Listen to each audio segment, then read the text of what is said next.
Começando mais um podcast Cinema Aventura. Hoje falando de um filme que este ano faz 25 anos do seu lançamento. E aqui no Brasil foi lançado no dia do meu aniversário. Olha só que beleza, hein? Eu estou falando de Braveheart, ou Coração Valente. Só o filme dirigido por Mel Gibson.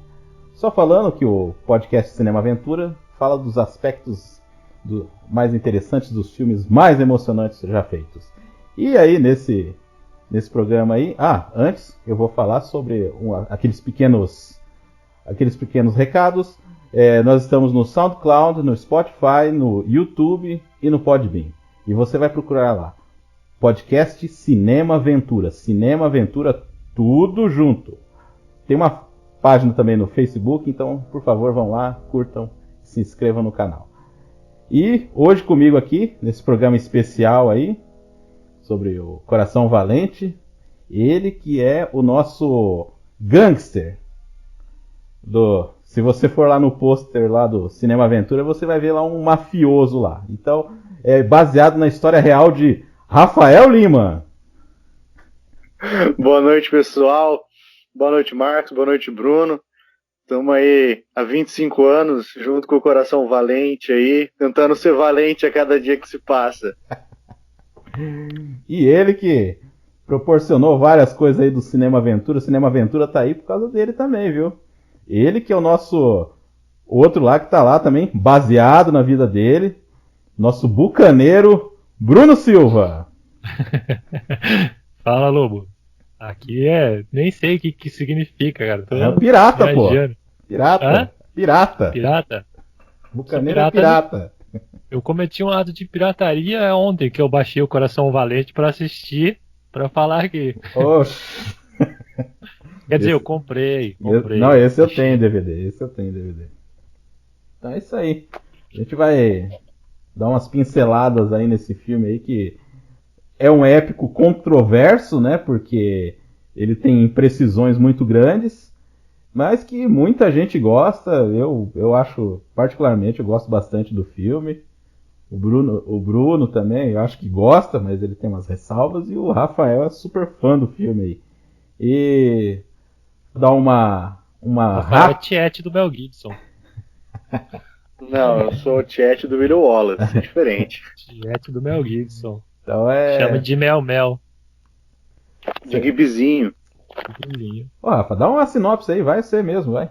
Mete aí bronca aí, pra gente entrar nas produções aí. Ô, você me dá essa honra aí, Marcão? Opa, dá uma sinopse. Como é que eu vou rápida explicar pro público aí? Não. Pra quem assistiu, sabe que é o filme que o Mel Gibson se aventura aí pelas Escócias aí. Não é o Highlander, é um filme melhor.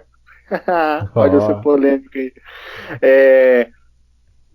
Coração Valente se trata da rebelião dos escoceses contra os ingleses, e nessa história aí surge a jornada do herói de William Wallace, que no filme queria ser só um camponês, um cara para cuidar de uma terra ali, sua esposa, ter sua família, mas ele se vê obrigado a lutar pela sua casa, pela sua terra, pelo seu povo, em troca de liberdade, né? Então a mensagem do filme é essa. Olha só, que beleza. A gente vai dar umas pequenas notas aí de produção, né? Pra começar aí a aquecer o negócio. O Randall tinha escrito esse roteiro lá pro finalzinho de 92, 93. Foi parar lá na MGM, só que quem tinha os direitos era o Alan Ladd Jr., né? O filho do grande Shane aí, dos Brutos Também Amam. E ele tava saindo da MGM e pegou uns roteiros lá. E acabou pegando esse daí com ele. Levou com ele. Só que ficou meio que no limbo aí o negócio, né? Eu não sei se vocês sabem mais ou menos da história aí. Aí fica meio à deriva. Acabou parando lá nas mãos do Mel Gibson. Ele se interessou pela história. Só que a princípio ele só ia dirigir. Só que a Warner ia financiar o filme se ele fizesse outro Máquina Mortífera. E aí ele não queria saber, naquela época, ele não queria mais saber do Máquina Mortífera, acabou indo com a sua própria produtora, a Icon, né? E batendo de porta em porta, a Paramount entrou no meio da conversa, e aí acabou nas mãos da Fox. Quem ia fazer o William Wallace é o Jason Patrick, alguém lembra dele? Não lembro desse cara. Ué, ele fez Tá vivo o... ainda? Hã? Tá vivo. Tá vivo ainda? Ele fez o glorioso Velocidade Máxima 2, né? Grande. Baita filmaço. Porque assim, o pessoal queria um cara conhecido pra fazer o William Wallace e aí ele acabou assumindo meio que contrariado, mas enfim, eu acho que ele fez a melhor escolha no final das contas ali. O Mel Gibson assumiu o papel Ficou contrariado? meio assim, ele queria outro cara, porque ele já tava meio saturado ali do que ele tava fazendo. Ele tava querendo mesmo partir pra direção, cara. É o segundo filme dele, então o cara ainda tava com aquele frescor, assim, de ser diretor e tal. O primeiro filme dele até deu certo, que é o Homem Sem Face, não sei se vocês assistiram, é um filme bem legal, assim. É um drama, não tem nada a ver de épico. Cara, eu não conseguiria imaginar o William Wallace melhor que o Mel Gibson. Que esse filme envelhece igual vinho, sabe? E eu não consigo, olhando assim na cartela de atores que tinha naquela época lá pra fazer um William Wallace, cara. Poxa. É que o Mel Gibson entrega um cara convincente, né? O sotaque escocês dele é bom. Ele aplicou bem, toda a aparência dele, ele convence, cara. O cara convenceu bem e não dá pra imaginar outra pessoa no papel. O que eu acho esquisito é que 2 anos depois ele fez o Máquina Mortífera 4, né? É só um detalhe, né? Ele, não vou, e aí... Business. Até, eles chamaram até o exército irlandês, né? Pra fazer parte do... É que eles precisavam de figurantes, Nossa, né? conseguiram, hein? Quis usar figurante de verdade, encheu o set com a galera. Cara, eu vou falar pra vocês, eu não lembrava de nada do começo do filme. Eu não lembrava que mostrava ele criança. Já faz muito tempo que eu assisti ele inteiro, né? A gente sempre assiste assim, em pedaços, e o frescor ali é quando ele é adulto. Mas, cara, eu não lembrava nem que tinha o Brian Cox no filme. Ele é o tio dele, né? Que resgata ele lá. O tio rico. O tio rico. É engraçado que criança tem o cabelo do Chitãozinho Chororó, anos 80 lá. Aquele cabelinho esquisitinho, comprido, de franjinha. Um mullet. E assim, não tô querendo descontextualizar não, mas é muito bem provável que os escoceses nessa época tinham um corte mais ou menos assim. Meio que falar assim dessa primeira parte, porque assim, na verdade é um prólogo, né? E quem não assistiu, o filme tem 3 horas, tá, gente? Então tem um luxo de ter um prólogo de 20 minutos ali, né? E eu acho interessante. Assim, a gente vai entrar muito nesse assunto, mas assim, basicamente, muita coisa ali não aconteceu, né? Eu acho que o filme ele tem um roteiro bem esquemático, assim, né? Ele é bem assim. Tem umas coisas assim que você vê que é de roteiro mesmo, assim. O jeito que desenvolve ali toda o romance, aí tem a perca do amor, aí o cara. A grande história de vingança, aí vai pra uma coisa mais séria, né? Deixa de ser aquela história de vingança para ser uma coisa mais séria ali, né? Mas assim, vocês querem comentar alguma coisa aí desse comecinho aí? Eu acho interessante ali.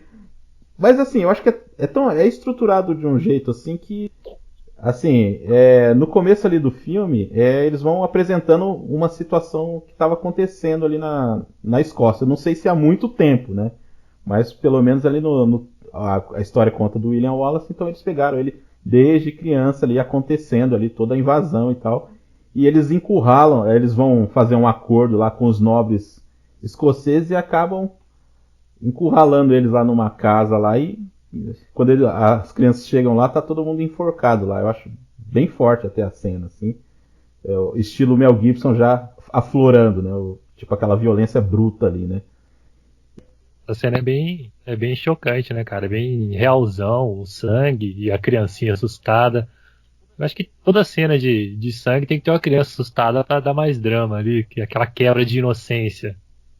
Acho que o filme não aborda muito essa questão. Ele passa ali essas primeiras cenas mais mostrando a paisagem, com umas tomadas mais distantes, aquela cena mesmo das crianças lutando, que tem toda aquela paisagem bucólica, com riacho, montanhas, aquela graminha, as flores ali, tudo bem bonito, tipo, mostrando que a terra é bonita, já, no meu ver, contextualizando de por que eles vão lutar mais pra frente, porque a terra deles vale a pena. Você se apaixona pela Escócia ali, né? Nos primeiros minutos ali, né?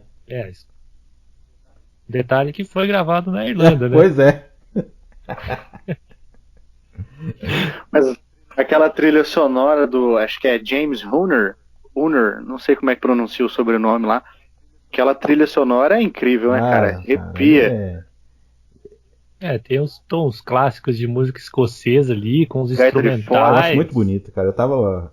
Pelo menos o tema principal ali, cara, é maravilhoso ali, cara. É épico. Épico, né, cara? épico, verdadeiro épico mesmo. Tomadas épicas, com a música épica, pra você ficar vibrado no negócio ali, até nas cenas mais chatas, né? Mais chatas, entre aspas, de não ter ação acontecendo. São cenas contemplativas, né? De você admirar a beleza do país com aquela trilha incrível. Então eu vou jogar um pouco de história aqui, ô Marcão. Aí vocês vão costurando em volta aí, beleza? Senta, que lá vem a história. Então, para tentar entender a trama ali, ela se passa no final do século XIII, né? Entre ali a virada para o século XIV. A Escócia, o rei da Escócia, naquela época, né, o Alexandre III, ele morreu sem deixar herdeiros masculinos, né? E aí, se eu não me engano, ele tinha feito uma carta que deixaria a neta dele como a regente, só que tinha um problema de logística, ela não estava na Escócia, ela estava na Noruega. E aí, tipo, a Escócia tinha um conselho, né, de nobres lá, que eram os guardiões do país. Eles estavam tentando achar a melhor forma de tentar ver quem poderia assumir esse cargo até a neta do rei chegar e arranjar um casamento e poder consolidar esse poder. E nessa história aí tinha 13 famílias, né? 13 clãs. E entre esses 13 clãs, um era dos de Bruce, que era o Robert de Bruce, mas não é o Robert de Bruce que a gente conhece no filme. Era o avô dele. Só que daí acho que eles deram uma garoteada ali, eles chamaram a ajuda de um monarca vizinho, né? Acho que nessa época a Escócia funcionava de forma independente e ela não tinha tanto atritos com a Inglaterra. Até porque a Inglaterra estava passando uma fase bem trash, porque os monarcas, os 2 últimos monarcas tinham sido muito ruins para o país, né? E o recém-coroado lá, o Eduardo, ele estava começando a engajar as coisas. Então, acho que eles não viam ameaça na Inglaterra, né? E o Eduardo, ele tinha uma reputação de legislador, de juiz. Ele conseguiu estabelecer questões legais dentro da Inglaterra, salvando assim o que o pai dele tinha quase colapsado, né? O sistema lá, porque houve muitas revoltas no reinado do pai dele, do Henrique III. E no reinado do avô dele, né, o João, que é o conhecido João Sem Terra das histórias do Robin Hood, que perdeu muito território que era da família. Então, tipo, e o Eduardo, ele conseguiu reestruturar a Inglaterra, e como a Inglaterra está sempre em guerra com a França, o poder militar estava sempre concentrado no sul. E aí os escoceses falaram, não, vamos chamar lá o Eduardo lá para mediar aqui essa reunião em família aqui e ver quem tem mais legitimidade. Só que os caras estavam meio que moscando, acho que eles não perceberam que o Eduardo tinha acabado de conquistar Gales, tinha reestruturado o poder do país ali, então ele estava se reerguendo, né? E aí quando ele foi convidado lá para ser mediador da disputa entre os escoceses, ele prontamente aceitou. E aí o Eduardo foi lá e falou, não, e eu fico governando a Escócia até vocês achar um herdeiro aí. E aí ele aceitou ser o regente até conseguirem resolver essa questão. Só que daí entra 2 famílias que tinham mais direito ao trono, por uma questão consanguínea. Se eu não me engano, era era o clã do Bruce, né? Do Robert de Bruce. Daí o John Balliol, ele foi eleito pelo Longshanks, né? Provavelmente ele ofereceu mais coisas para o Longshanks poder escolher ele. E aí ele, como rei coroado da Escócia, ele jurou vassalagem para o Longshanks. Só que daí os escoceses ficaram assim, tipo, opa, como assim? Tipo, o nosso rei jura vassalagem a outro rei. Tipo, e beleza. E aí eu não sei funcionalismo como, público, cara, né? Não, só por um tempo. Nunca mais. Tem um fato. A morte do meu neto, não sei. Tem um fato interessante aí no que o Rafael tá falando, que a neta do rei da Escócia lá, que morreu sem herdeiros, ela tava voltando pra Escócia e ela morreu no navio de enjoo. O atestado de óbito dela foi considerado como enjoo do mar. Ela morreu de enjoo do mar, cara. Já não começava muito bem a história da... Aí que eles chamam o Eduardo Pernalonga lá. Nossa. É Pernalonga, ele era famoso por ser alto, né? Ela morreu, coitada, era uma criança, né, cara? Ela morreu de náuseas aí. Assim dizem, né? A lenda. Vai saber quem tava nesse navio, do né? Mar. Vai saber se um cara ela pelo mar, tá ligado? Não, morreu de náusea. Aí, ó. Agora a Escócia não tem herdeiro, deixa pro Eduardo mesmo, Pernalonguinha, perneta. O começo do filme do Coração Valente é diferente, porque a gente tem que ter ódio, né, pelos personagens ingleses, né? A gente tem que dar uma validade aos escoceses. Então tem o negócio da prima noite aí, né? Que é uma coisa que não... o nobre local poderia ter relações com a noiva, que uma coisa que nunca existiu. Ou pode ter acontecido alguma vez, assim, uma coisa tipo, uma vez um cara falou isso e aí virou lenda, né? Que era uma lei, né? Tem essas coisas aí, né?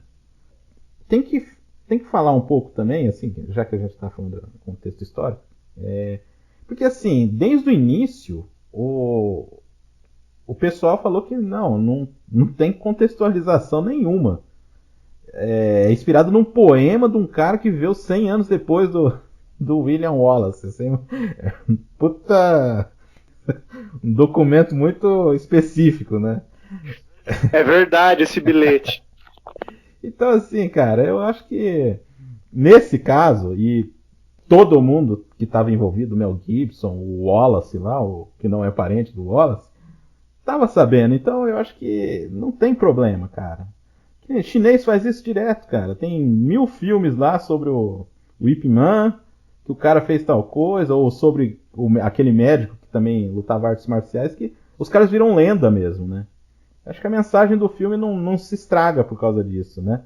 Mas é legal a gente fazer essas comparações, porque é aquela coisa que, por exemplo, o Edward, o primeiro aí, o cara tem uma hora lá que ele tira sarro lá, que a menina deu uma... Isabela. Que a princesa Isabela dá uma quantia lá de ouro lá pro pessoal e ele meio que... mulheres fazem... É aquela coisa de deixar o cara bem vilão mesmo, né? Mas dizem que ele era filantropo também, né? Então não fica uma coisa...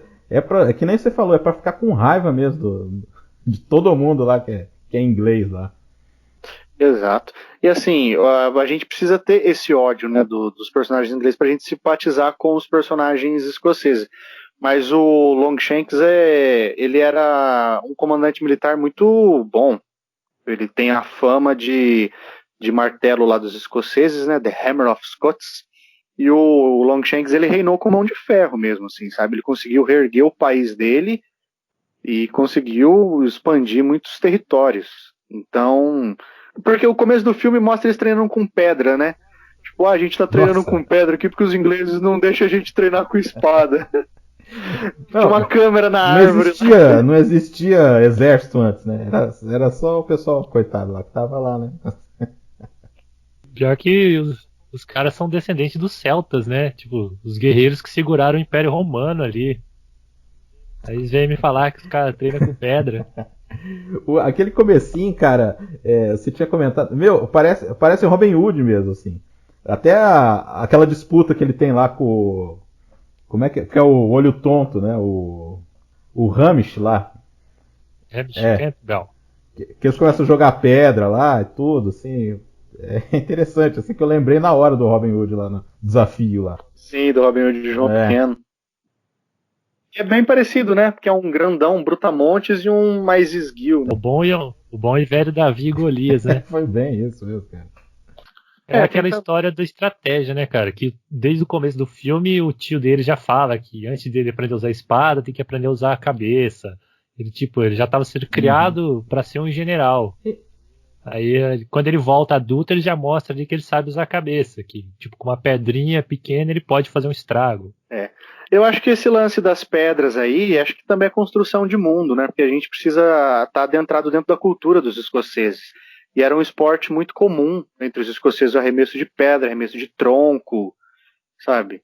Então, o começo do filme mesmo, ele é para te apresentar o mundo do William Wallace, tipo, o que acontece ali em volta, né? Quem são os personagens que compõem essa casa dele aí, que uma hora ele vai ser forçado a perder para ele poder entrar na jornada, né? Então tem isso aí, tem os caras tocando gaita de fole à noite, escondido, porque foi banido, uma parada que, tipo, não existiu, né? O banimento da gaita de fole. Na época o fiscal da quarentena que baniu gaita de fole. Não sei se é a gaita de fole ou é o kilt, a sainha, mas uma das coisas ainda não existia. Eu acho que tudo naquele filme não existia. A gente vai começar a estragar aí o espectador aí, mas os escoceses eles não usavam kilt nessa época do William Wallace, calça. O kilt ele surgiu no século XVI como cultura dos escoceses para utilizarem. E eles também não pintavam o rosto. Pô. Mas eu achei, tipo, isso sensacional que o Mel Gibson colocou no filme aí. Eu acho que é, tipo, construção de signo de personagem, sabe? Tipo, você olha pro kilt e você lembra do Coração Valente, você lembra do William Wallace. Você olha pra cara pintada de azul, você vai saber que é o William Wallace, cara. Que é o Mel Gibson, é do filme dele. Então essa é uma construção de signo aí pra imagem muito boa. Tipo, eu achei genial. E tem todo um lance de amedrontar mesmo o inimigo, né? Você vê, acho que numa cena tem um personagem que sonha com o William Wallace cavalgando entre a chama. Isso, e ele tá com o rosto todo pintado de azul e ele parece um demônio vindo assim do inferno, assim, sabe? E, é sensacional aquela cena. É aquele negócio de adaptar um personagem, um mito, pro imaginário contemporâneo, né? Que, tipo, ele era famoso já na Escócia ali, mas o Ocidente aqui não conhecia. Eles adaptam ele, traz mais essa questão do discurso de liberdade, do patriotismo, que é um negócio bem forte para os americanos, e puxa isso para o contexto do William Wallace para dar contexto, né? Eu quero falar uma coisa sobre patriotismo, cara. Não faz... Tipo, eu entendo, eu também gosto do meu país, tá? Eu entendo a pegada, mas não faz muito sentido você ter orgulho de ter nascido num lugar, sendo que é totalmente aleatório o seu nascimento. Tipo, ninguém escolhe onde nasce, você simplesmente nasce ali. Esse lance do patriotismo medieval aí, se eu não me engano, os ingleses, desde a conquista normanda lá de 1066, eles não tinham tanto assim, essa autenticidade, assim, tipo, eu sou inglês, porque a aristocracia toda quase foi reformulada e eles eram, tipo, daí franceses e tal, né, eles eram os normandos lá. E aí, tipo, foi por muito tempo que a aristocracia inglesa era composta por franceses. Foi o neto do Longshanks, o Eduardo III, que rompeu a Guerra dos 100 Anos, né? Porque o avô dele, que era o rei da França, morreu e não deixou nenhum filho homem para governar, que ele falou, opa, o trono de vovô tá aí me esperando, né? Eu sou o herdeiro na linhagem aí, então, né? E foi esse lance entre a Inglaterra guerrear contra a França que meio que surgiu aí a identidade patriota. Que daí os ingleses pararam de falar franceses na aristocracia, né? E começaram a falar inglês, que o Eduardo impôs isso. E aí eles meio que tiveram daí a bandeira lá da Cruz de São Jorge como um símbolo inglês, né? Uma coisa assim, tipo, nós ingleses somos da Cruz de São Jorge, não sei o que, nós falamos inglês e nós somos os cavaleiros que fazem e aí, tipo, teve meio que isso aí, né? Mas até então não tinha essa identidade, assim, esse patriotismo pela Inglaterra ou pela Escócia, assim, tipo, é que nem o Bruno falou, tipo, é uma forma aleatória, você nasceu lá, você tem a sorte de ser um nobre ou o azar de ser um camponês. E é isso, aí você tem que lutar para sobreviver, lutar para ter o que você tem, né? E é meio que isso aí. Eu acho que assim, cara, esse filme tem muito mérito do Mel Gibson mesmo, cara. Porque assim, se fosse outro cara dirigir, assim, um cara comum, né? Não ia rolar, cara. Essas coisas que a gente tá falando, cara, é mérito dele mesmo. De escolher a música e tudo, né? E eu acho essa primeira parte, cara, muito fluida, assim. Não fica chato. Você tá ali vendo o romancinho dele. Aí ele brigando lá com o cara lá que ele acha que o cara vai dar uma bronca porque ele tá saindo com a filha dele, mas na verdade ele tava chamando pra guerra, né? Aí precisou acontecer. Só que assim, tem aquelas coisas romantizadas de um jeito assim, por exemplo, o filme é cruel em vários aspectos, né? Várias cenas assim. Só que, por exemplo, na morte dela não é mostrado. Assim, fica o close no rosto dela, assim, mas é só cortado, assim, né? Tem uma sugestão de que tá cortando. Mas ela né? também é uma personagem bem mal aproveitada, né, cara? Tipo, ela não tem um desenvolvimento. Ela aparece ali como um ponto de mudança no roteiro, A pra donzela, dar né? uma motivação inicial pro personagem. Tipo, ela não tem um desenvolvimento igual. Acho que o único personagem que tem realmente um desenvolvimento ali é o próprio William Wallace e O Robert De talvez Bruce, o cara. Rei Não, mas Edward. eu acho que o Robert De Bruce, a jornada dele é legal no filme. Porque aquele lance do pai parece que é uma coisa assim meio. Na verdade, o cara tá conflitando ele. O problema é que você não vê a amizade dos dois pra depois chegar lá nossa. Tipo assim, Sentir que fazer uma traiu o outro, diferença, né? entendeu? De trair. Você não vê assim tanto a amizade dos dois pra ter aquela ruptura pro cara ficar, tipo, culpado muito tempo, entendeu? Eu acho que esse é o problema, mas a gente vai chegar lá. Rolou uma relação tipo Obi-Wan, Kenobi e Anakin Skywalker ali. Faltou um bromance. Bromance. Mas assim, falando do romance do filme no começo, eu acho, sensacional. Você se apaixona pela Ela é muito esposa do bonita. William Wallace. Ela é muito bonita, ela é muito fofa, muito, tipo assim... Mano, eles se casam de noite, cara, debaixo de uma árvore, com aquela trilha sonora bonita que te faz chorar, tá ligado? É uma cena assim que você fala, pô, Mel Gibson, agora eu sei porque você topou fazer esse filme, cara. O elenco feminino muito bem escolhido, né? E como é que era o William Wallace na realidade? Em vez de ser um camponês, então? Então, ele já era da nobreza, né? Ele já era cavaleiro, né? O filme, quando começa, se eu não me engano, começa em 1280, ele não era criança, igual apresenta. Ele já era tipo um adolescente quase adulto já. E ele não era tipo filho de camponês com terra, né? Camponês que tinha fazenda. Ele já era mesmo de uma família nobre, não era muito alto, era baixo, mas era nobre. Ele foi, assim que o pai dele morreu, ele foi levado mesmo para a França e depois para a Itália, onde ele foi criado pelos tios dele, se eu não me engano, para ser um padre. Por isso que ele sabe falar latim. E ele foi muito estudado, assim, sabe? Ele era culto, ele era um cara que manjava, tipo, do francês, do latim, do italiano, e depois ele volta. Aí há um história de passarinho, né, que talvez ele tenha atuado como mercenário inglês antes de começar as revoluções escocesas, que foi onde ele aprendeu mesmo combates com armas e estratégias, esse tipo de coisa. O Wallace, ele era mesmo um cara que dava trabalho ali para os ingleses, ele era um cara meio revolto já, e aí uma vez ele foi preso, né, por ser um desordeiro, digamos assim, e ele fez um levante e matou o xerife, né, que cuidava daquela ocupação ali da cidade ali. E aí com isso ele conseguiu juntar os clãs que estavam em volta ali para começarem pequenas incursões em cidades inglesas ali na fronteira. Porque diferente do filme, os ingleses eles não ocupavam a Escócia. Eles não ficavam lá, os guardinhas lá, sabe, fazendo ronda. Não, eles, tipo assim, alguns nobres tinham herdado terra e governavam essas terras e tal. E aí o Wallace consegue fazer um levante para levar uma galera para fazer que era chamada de chevauché, que é quando você devasta a terra do inimigo, né? Ele começou a fazer essas incursões aí nas terras escocesas que estavam sob domínio inglês aí. Mas é só para dar o início aí para contextualizar essas revoltas, que ele recebe a ajuda de um cara que vai ser importante, que se chama Andrew Mowbray, que foi digamos assim, o cara que tinha um recurso para dar para o William Wallace conseguir fazer o começo das revoltas aí. Depois disso aí tem a morte da Marion? Não é Marion. Que foi adaptada para Murray.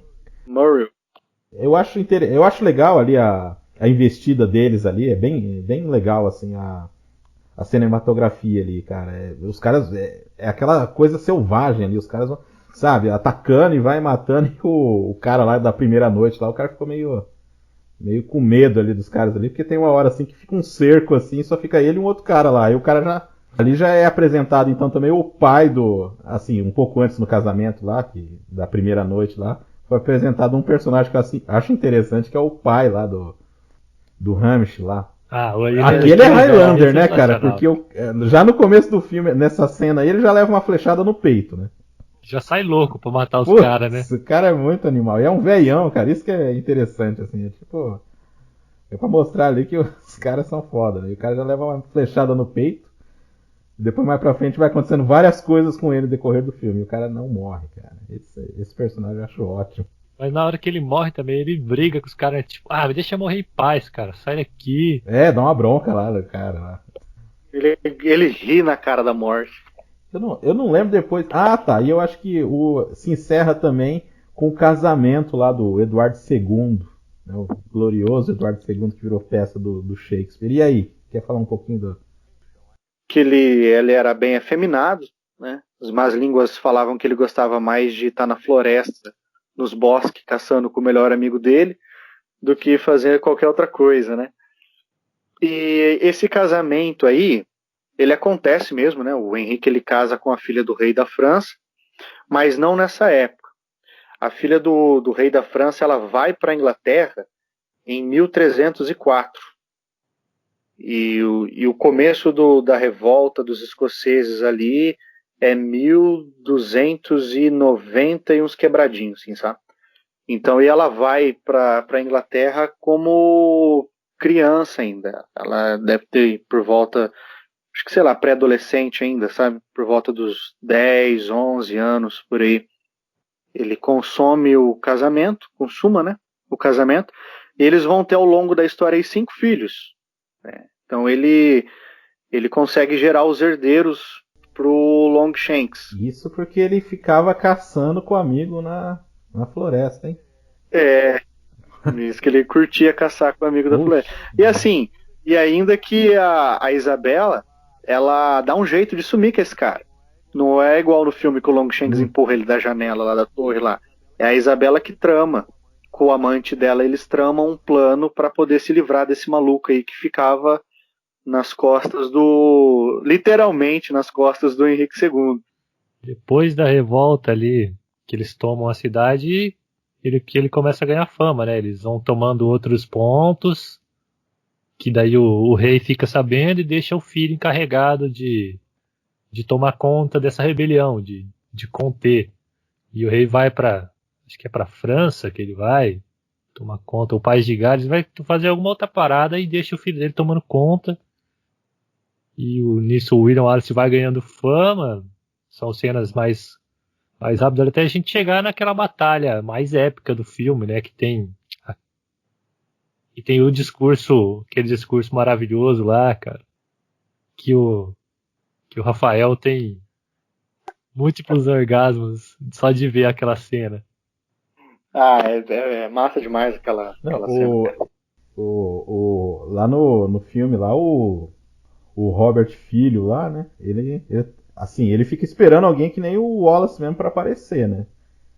Não sei se foi bem assim, mas ele fica ali aguardando que chega um cara lá e meio que enfrenta o pai dele, que na verdade eu acho legal, assim, interessante no filme, que o pai dele só aparece com ele. Então por isso que eu acho legal a jornada dele, que parece uma coisa de o cara resolver uma questão pessoal mesmo, assim, né?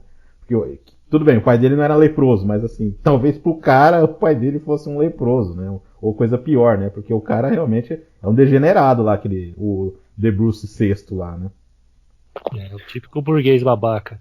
A princípio os caras só queriam fazer um acordinho, como sempre, né? Distribuir a terrinha eles ali, começam com acordo, né? Vamos falar com o cara lá, o cara tá...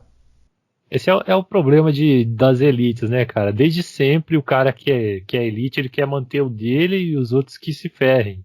É um negócio que se repete ao longo da história e a gente tem até hoje aí.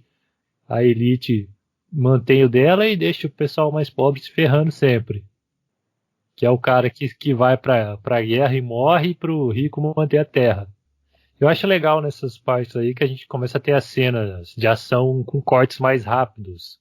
onde ele tem cenas rápidas, corta uma perna, passa por um soco na cara, corta, passa por um maluco sendo degolado, corta você de já novo. Tá falando da batalha mesmo, né? Tô falando pulei pra batalha.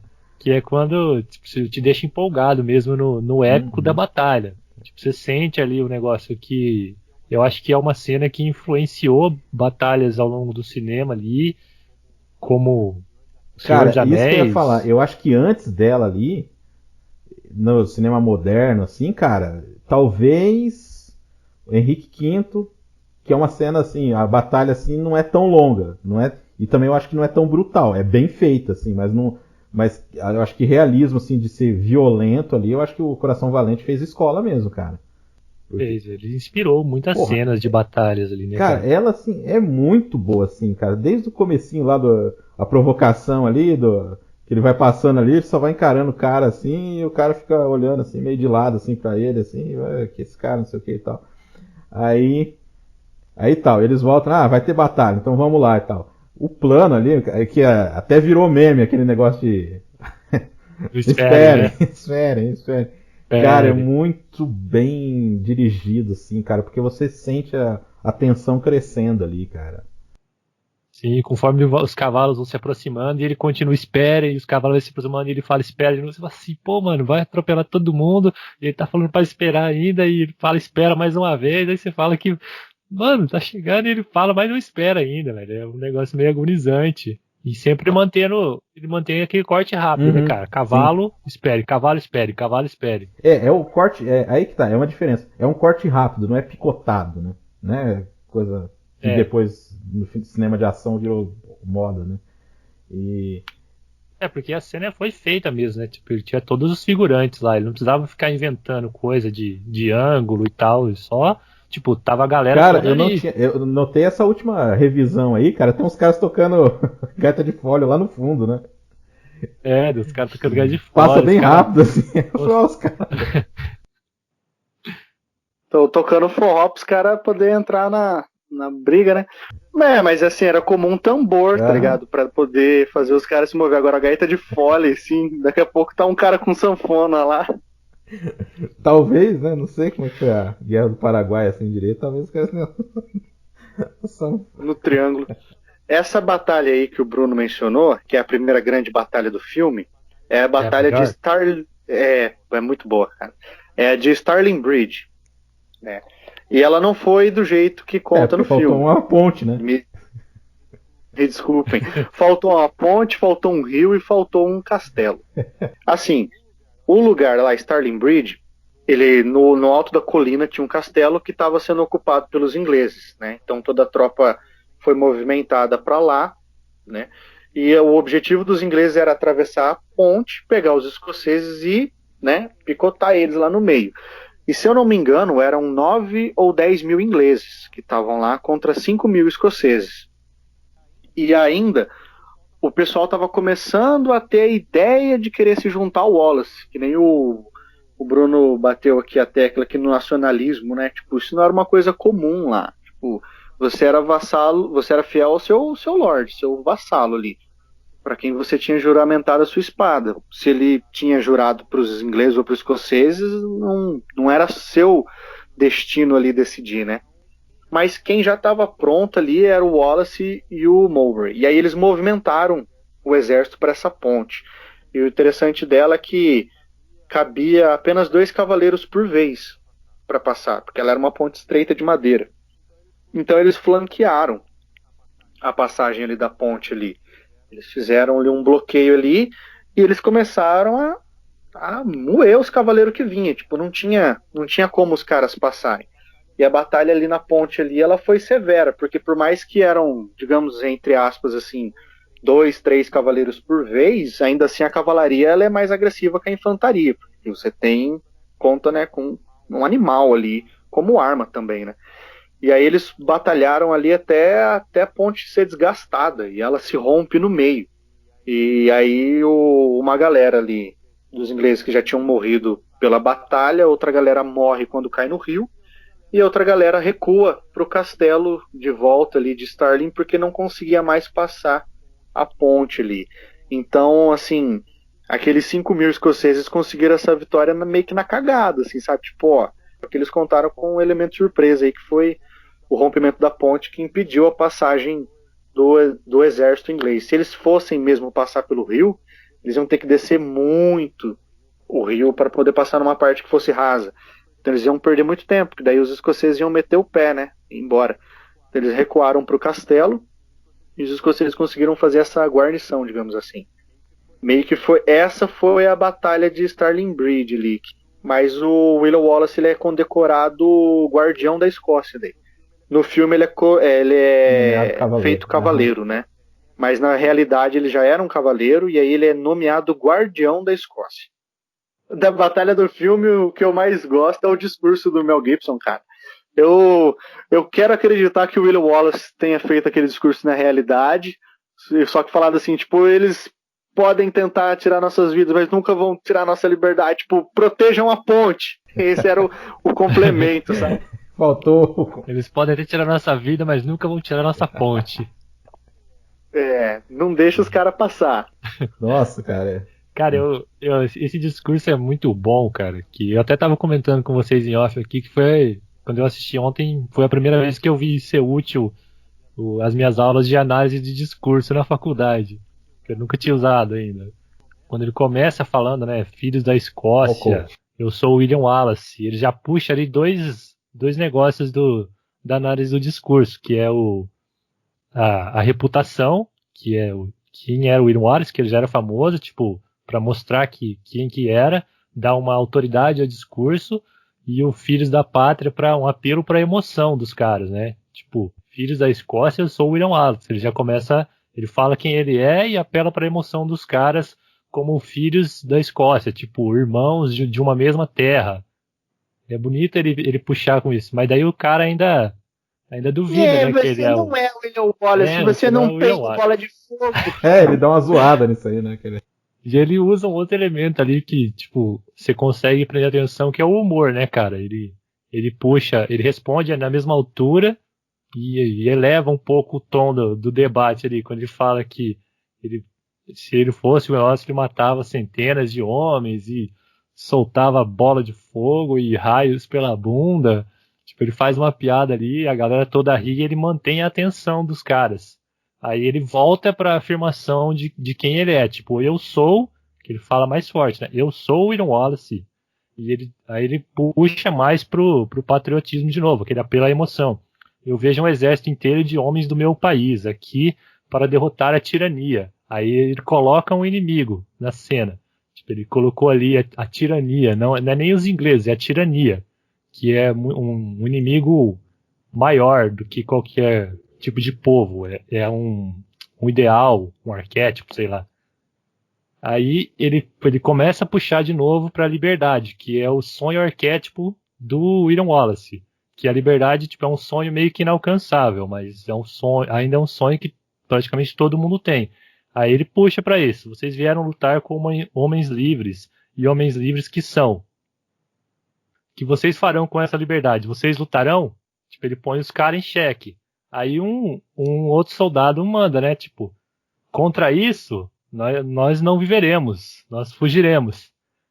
Aí que ele entra novamente na questão da liberdade de escolha. Sim, lutem e vocês poderão morrer. Fujam e vocês viverão, pelo menos por enquanto. E quando estiverem morrendo em suas camas, muitos anos depois, vocês almejarão negociar todos os dias de hoje até aquele dia, pela chance apenas uma chance de voltar aqui e dizer aos nossos inimigos que eles podem tirar nossas vidas, mas jamais tirarão nossa liberdade.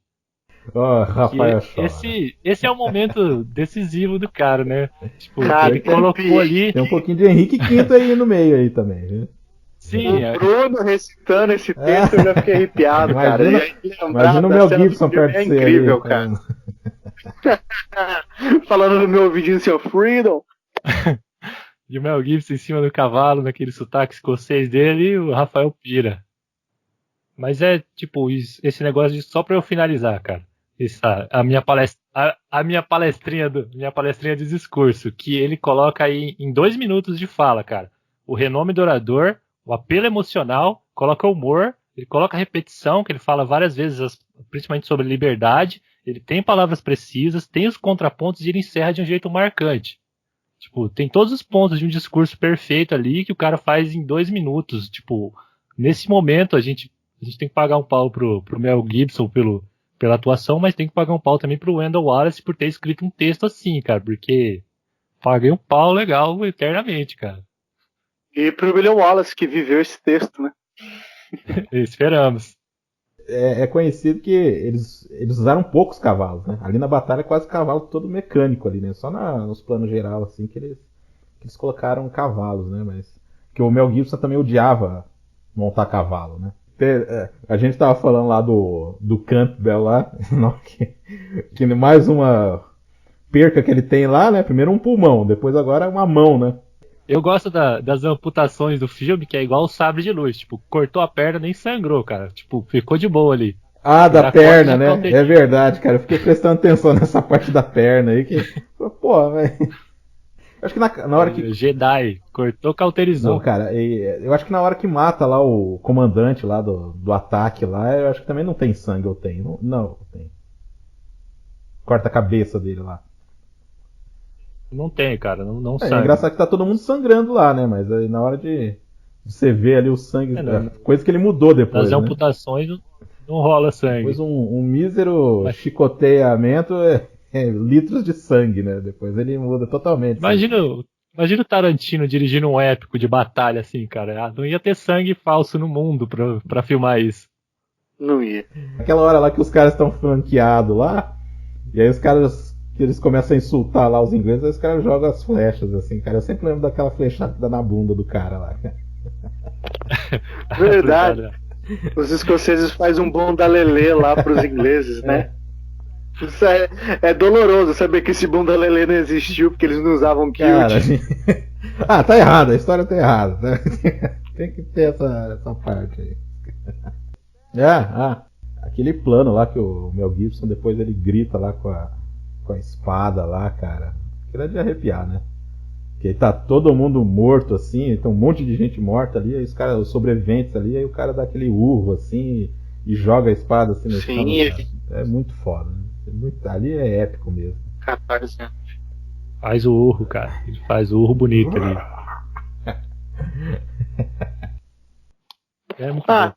Tem uma curiosidade histórica aqui, ó. Desculpa de novo. Aquela cena do esperem! Não foi na batalha de Stirling Bridge. Foi numa batalha muito tempo depois. Mel Gibson reciclou aí. É porque assim. Vamos falar um pouquinho das atuações. Né? O Angus MacFadyen, que fez o Robert De Bruce no filme, ele voltou no papel. É verdade. E eu acho que foi lançado no ano passado. O Outlaw King eu acho que é de 2018, né? É, do Chris Pine. E o que vocês acham com o Chris do Angus aí como Robert De Bruce? Cara, eu gosto. Se você quiser entrar aí no... Lembrando que, como o Rafael gosta de fatos históricos, né? O Robert De Bruce que era o verdadeiro Braveheart. Cara. Mel Gibson roubou o apelido do cara. Não, tem uma história bizarra que os caras levaram o coração dele numa batalha, né? O coração dele foi enterrado, separado, tem até um monumento pro coração do cara. Que loucura também. Isso era meio comum na Idade Média você enterrar partes diferentes do corpo em diferentes lugares, né? Do Robert De Bruce, o coração dele foi levado para batalha e acho que eles perderam esse coração daí, né? Mas a proposta inicial era levar até Jerusalém, para ele ficar num santuário, alguma coisa assim. Mas tem também um outro rei que teve o coração enterrado, separado do corpo, que foi o Ricardo Coração de Leão. Ele foi enterrado na França, porque ele era mais francês do que inglês, né? E o coração dele, se eu não me engano, foi enterrado na Inglaterra. E falando em Robert De Bruce, aí, o Marcos tinha comentado, né, do duelo dele entre ele e o pai dele, né? Esse lance do pai dele não querer se envolver politicamente ali com o conflito da Escócia e da Inglaterra, é porque o pai do Robert De Bruce, o sexto, né? Ele era amigo pessoal do Longshanks. eles tinham ido pra cruzada juntos, eles tinham uma broderagem ali, sabe? Ali do Wallace, do Mowbray, dos as rebeldes. terras dele, né, cara? Não importava quem que Isso. estava governando tudo ali, cara. Que nem os outros dois lá. Exato. Que depois... Não, que aí depois começa as investidas, aí o pessoal começa a ganhar corpo. Tem até a invasão lá no castelo lá que matam lá o primo lá, o primo que tem o cabelinho clássico do medieval, assim, né? Que aí depois chega lá de bandeja lá pro Eduardo II lá e aí o Eduardo I parece que fica meio chateado lá. O que acontece lá, o Bruno? Cara, o William Wallace e seus camaradas invadem o castelo de York, né? Que historicamente, como o Rafael vai dizer, não aconteceu. Mas eles invadem. Eles invadem lá e matam todo mundo e mandam a cabeça pro rei, né? Tipo assim, ó, chegamos aqui na sua terra, agora a gente vai tomar o que você tomou da gente. A gente vai se vingar. Bom e velho, aquele recado bonito que você manda. Uma caixa com a cabeça de alguém. Sabe quem invadiu York, tomou York? Foi o Ragnar. Não, mentira. Também. Foi o Robert de Bruce. Depois vem a Batalha de Falkirk, né? Porque assim, o filme entra numa questão de ação mesmo, né? Aí vira um filme de ação, as conquistas e tudo. A gente esqueceu de mencionar um personagem lá, cara. O do irlandês lá. Nossa, é verdade. O melhor personagem desse filme. Coadjuvante, né? Porque antes dessa... Eu lembrei dele, porque antes dessa batalha, ele fala, os caras falam, porque o cara tava cercando lá, porque o Eduardo I lá, ele fala, não, a gente vai fazer tal coisa, tal coisa, tal coisa, né? Aí até a Isabela dá uns pitacos na hora. E aí chega lá, o cara, não, os irlandeses e tal, não, pode deixar que os irlandeses eu dou um jeito. Que é na hora que os caras vão correr. Essa piada é muito boa. Aí os caras vão correndo de encontro ali da clássica cena de exército se confrontando. Opa. Tipo, devem ser todos primos, né? Esses caras aí é tudo.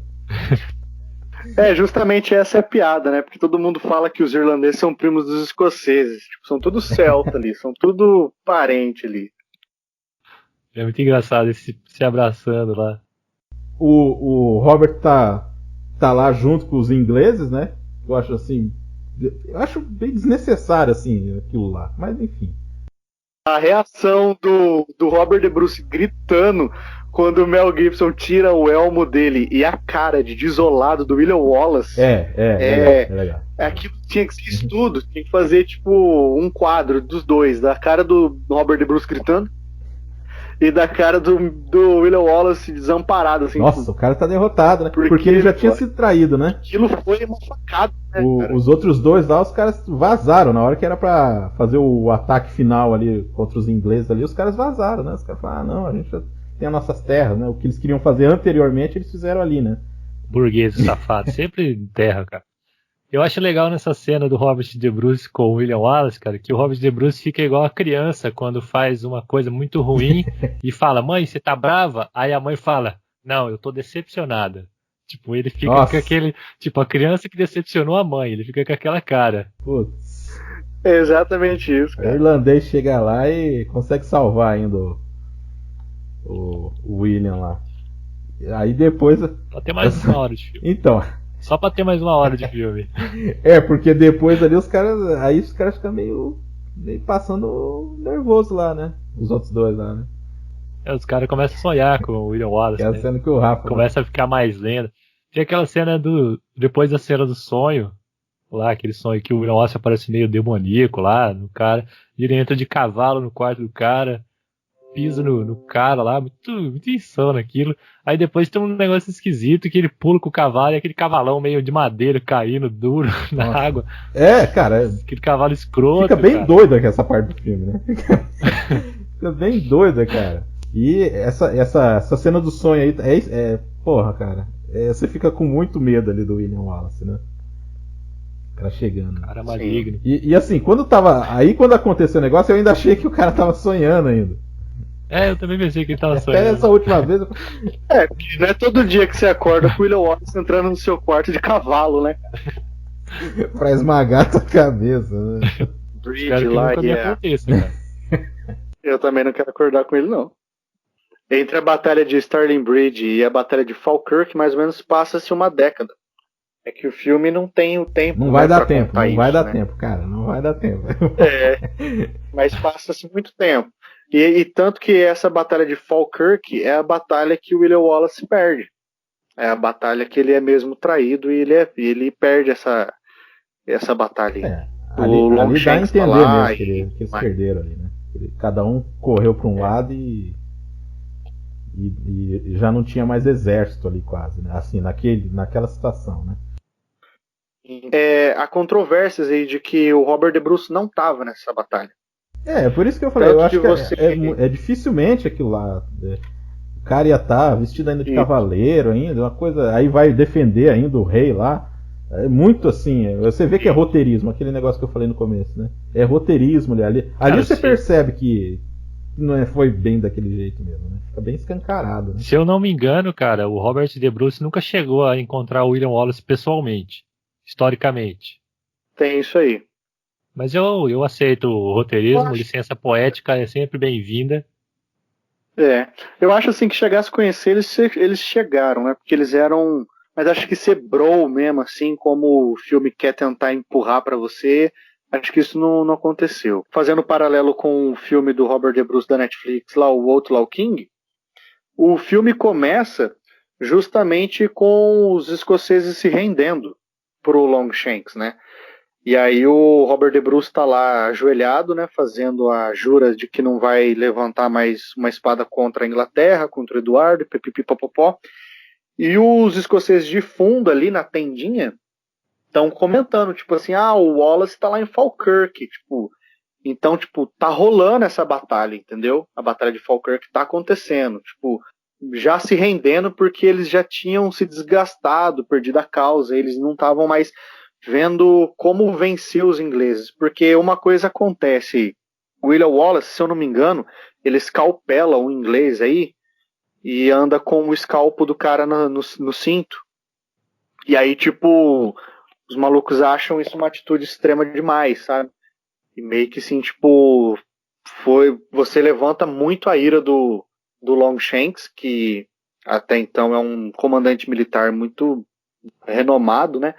E meio que os caras ficaram tipo assim, agora o Wallace foi longe demais, eu não quero mais brincar com isso, cara. E aí meio que os clãs vão se dispersando, né? E é onde tá acontecendo lá a Batalha de Falkirk e o Wallace é traído, né? E entregue para os ingleses. Então, e eles ficam comentando, né? Cadê o Wallace? Não sei o que lá. Tanto que esse começo do Outlaw King eu acho muito bom, que ele é gravado em plano sequência. E os caras vai da tenda lá pra fora, e aí rola um duelinho de espada, e o Longshanks chama, fala, vem aqui mostrar uma coisa que eu construí, levou 3 meses para ficar pronta. Aí ele mostra aquela catapulta enorme lá, chamada Lobo de Guerra, que foi uma catapulta mesmo que existiu, eles usaram isso em Edimburgo. E lá os caras até comentam, né, fulano de tal pediu a rendição faz 3 semanas, mas o Eduardo ainda não aceitou. Aí ele dispara o projeto lá do fogo grego na muralha lá e fala, agora aceita a rendição do cara aí. Pra mostrar como ele é implacável, sabe? Então tem isso aí, tipo, o Robert De Bruce não estava na batalha, se tivesse disfarçado, não teria como saber se ele estava mesmo, e há registros de que ele estava nessa convenção com os escoceses para se render pro Longshanks aí. E aí é onde foi a queda do Wallace, porque ele estava sem os camaradas, né? Então uma andorinha só não faz verão. O que eu ia falar que eu não gosto, que chegou a parte, é o romance dele com a Isabelle, cara. Eu acho que no filme fica muito forçado. Eu acho que, cara, tem um romance, ele já tem o amor dele, tanto que depois quando ele morre ele vê. Cara, e aquele romance assim, ó, é só porque ele tá lutando pela mulher, aí ela se apaixona pelo cara. Cara, eu acho muito forçado aquilo lá. No filme mesmo, assim, independente de ser fato histórico ou não ser fato histórico, cara, eu acho muito. Eu acho que é o que me tira um pouco do filme aquilo lá, cara. Não é fato histórico. Não, sim. É óbvio que não é.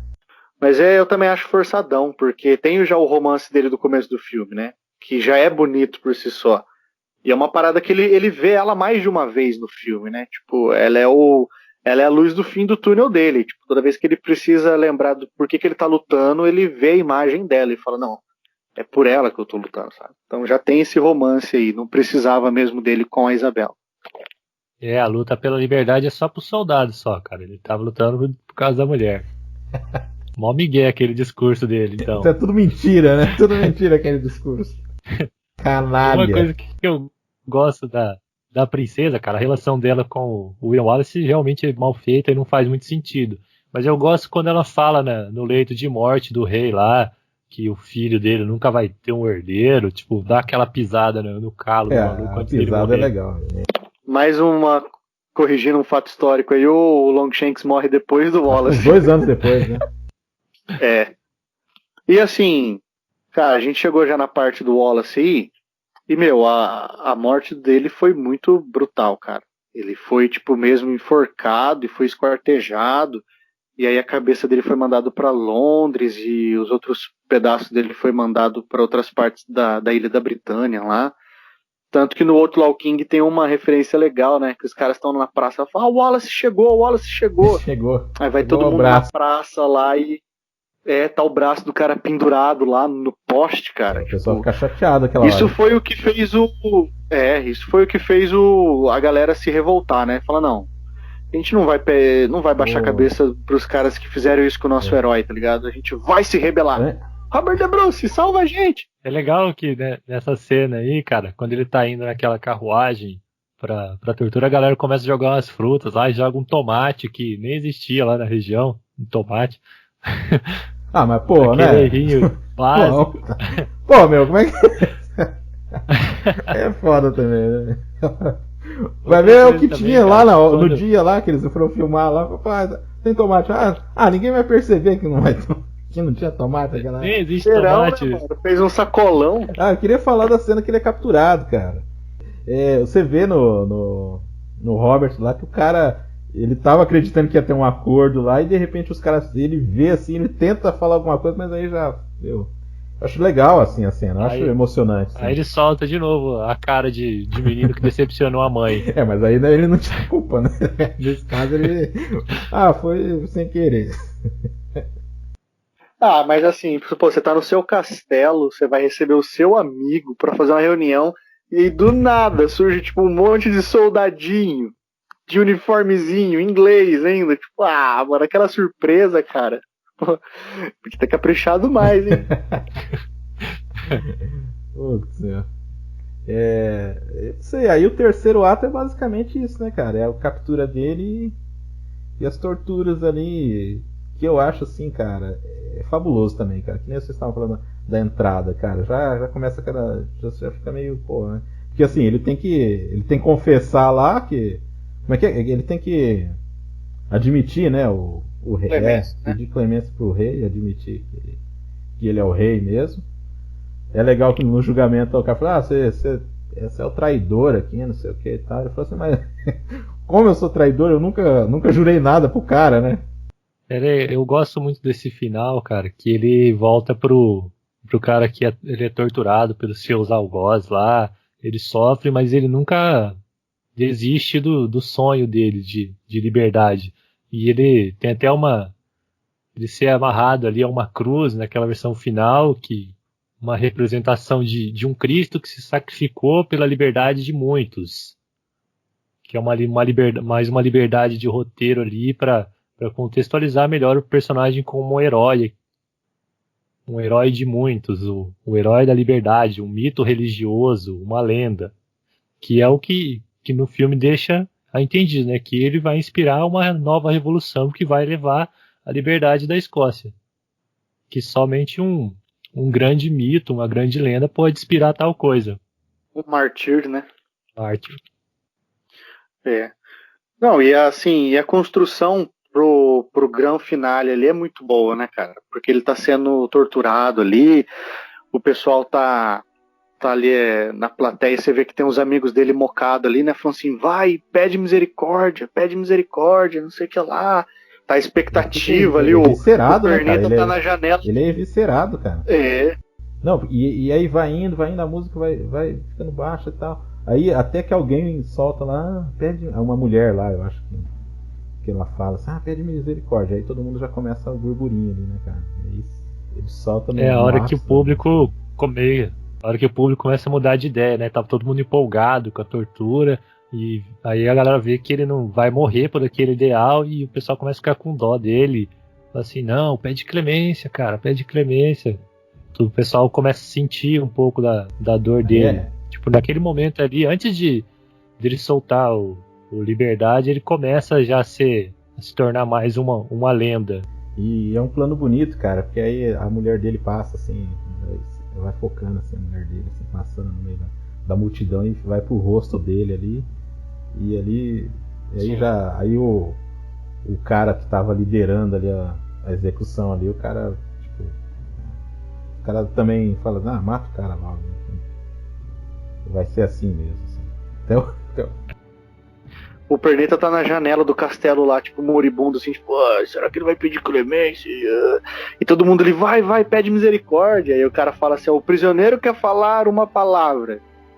E aí ele solta aquele berro de liberdade que é marcante, cara. Aquilo é incrível, velho.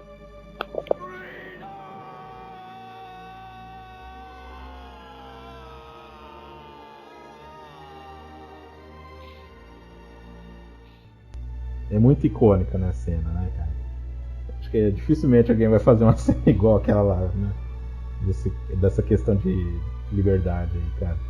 Aí tem aquela cena, a cena do Machado também é bonita, né, cara? Que acompanha o Machado subindo. E aí lá. A música tá estourando, né? Nessa hora a trilha tá estourando lá e bem suave ali, o Machado caindo ali. E ele vai olhando o fantasma da mulher ali e começa a sorrir. Na mão. Se o filme fosse uma porcaria, cara, essa cena já ia salvar tudo, cara. Que é muito foda. É muito foda. Aí cai o paninho lá do casamento. O paninho cai do casamento lá e corta lá pros caras já na trincheira, lá no campo de batalha ali, que também eu acho bem legal esse corte, assim, quando cai assim, e já estão os caras lá preparados, o negócio não acabou. É por causa desse paninho de casamento aí, do casamento do Wallace com a Marion nas árvores lá, tipo, que eu queria casar debaixo de uma árvore, tá ligado? Na beira de um riacho. Uma parada assim, tipo, com os brothers de Kilt tocando gaita de fole. Na Irlanda ou na Escócia? Na Escócia, mano, Highlander. O Robert De Bruce lá tentando motivar os caras a lutar, né? Que é legal também, é legal. Isso. Cara, e aquele último plano, não é o último plano é os caras correndo pra câmera, né? Mas aquele plano lá do Brendan Gleeson lá, jogando a espada do William Wallace, assim, cara, assim, que é a câmera meio baixa, assim, e ele jogando, assim, cara, pô, é muito bonito aquilo lá, cara. E aí, no final, ela finca ali e os caras correm pra batalha. Cara. É o coração valente na batalha, né, cara? É. Eles jogam a espada ali com uma representação dele. Isso, cara. Pô, verdade. Verdade. Era o que tinha do Wallace ali, né? É, o que tinha dele, sobrou a espada, né? Tipo, ele tá com a gente nessa batalha, meter a espada lá no meio do campo, ele tá com a gente em coração, nosso coração valente. Nossa, olha só, hein? Essa sacada foi foda. Olha que bonito, porra, né? Meu. Morte do William Wallace inspirando a luta da independência pela Escócia. E aí eles lutam mesmo, né? O Longshanks acaba morrendo de febre, de desinteria, sei lá o que ele tem lá. Ele morre, e como o Eduardo II passa a comandar a Inglaterra, ele não tem o espírito de luta. Eles perdem a batalha lá que o Robert De Bruce usa as estacas, que no filme do Coração Valente o Wallace usa lá, para flanquear os cavaleiros. Robert De Bruce faz isso num pântano, né? Ele cava lá umas trincheiras, chove pra caramba no dia anterior, tá tudo lameento lá, que é a batalha final do filme do Outlaw King. E ele, vencendo essa primeira batalha contra o Eduardo II, eles acabam avançando e mais, eles tomam York, eles conseguem daí a independência da Escócia pelo exército ali nas mãos do Robert De Bruce, que é coroado rei e um dos guardiões da Escócia. Tanto que na Escócia, se eu não me engano, em Edimburgo, no castelo lá, tem duas estátuas, né? Do Wallace e do Robert De Bruce. que são os guardiões lá do país lá.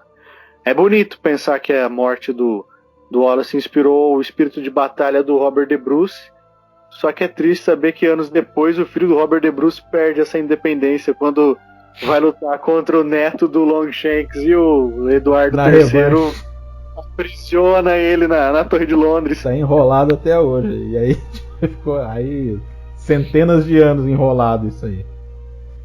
Não sei, gente. É curioso falar que o como é que é o nome dele? O James Cosmo tá lá no Outlaw King lá. Ele faz o Robert De Bruce, né?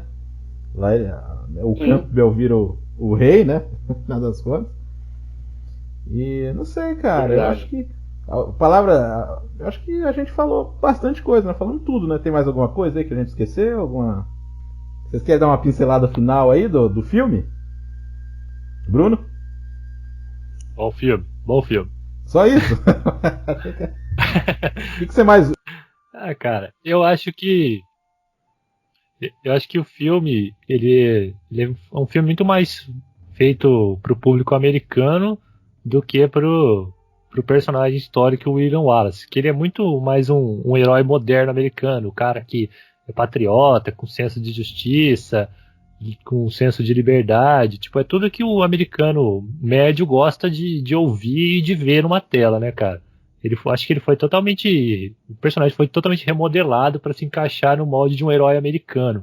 Até por isso que o filme fez tanto sucesso, mas o filme é bom, é muito bem feito, é muito bem roteirizado, ele tira umas licenças poéticas ali da história, mas não estraga em nada a narrativa.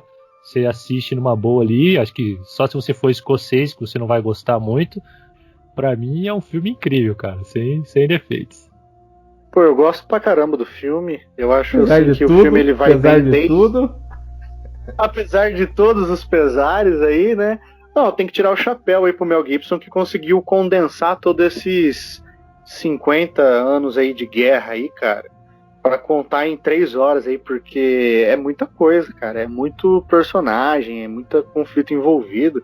Ele conseguiu extrair as melhores partes, adaptar, né, os melhores acontecimentos ali e fazer o show, tá ligado? Então, parabéns aí, o Mel Gibson, que...